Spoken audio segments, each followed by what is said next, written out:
Guido Calabresi, in possibly the most important tort book ever written, The Costs of Accidents, argued that the optimal tort liability regime is one that minimizes the sum of the cost of accidents and the sum of avoiding accidents, including the administrative costs of the tort system. Calabresi concluded that such a regime will sometimes call for assigning tort liability to the least cost avoider. The least cost avoider sometimes is also called the cheapest cost avoider.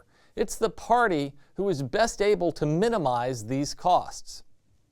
So imagine there's a factory that is polluting and causing damage to nearby neighbors.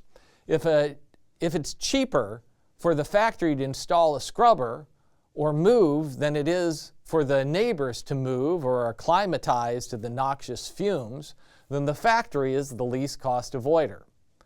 This concept can be applied across a host of areas in the law where a potentially avoidable harm has occurred.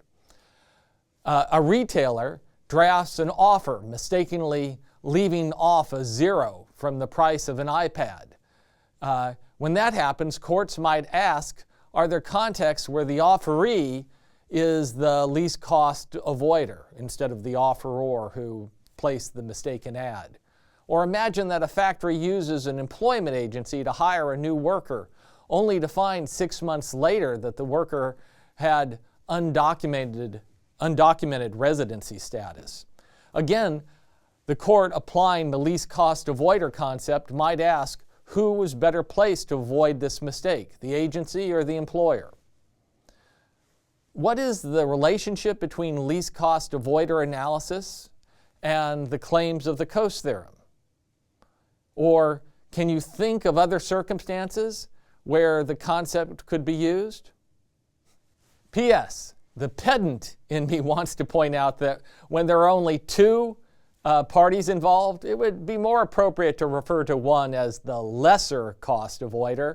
This is because least is a superlative adjective which should only be used when comparing three or more things, but no one says that.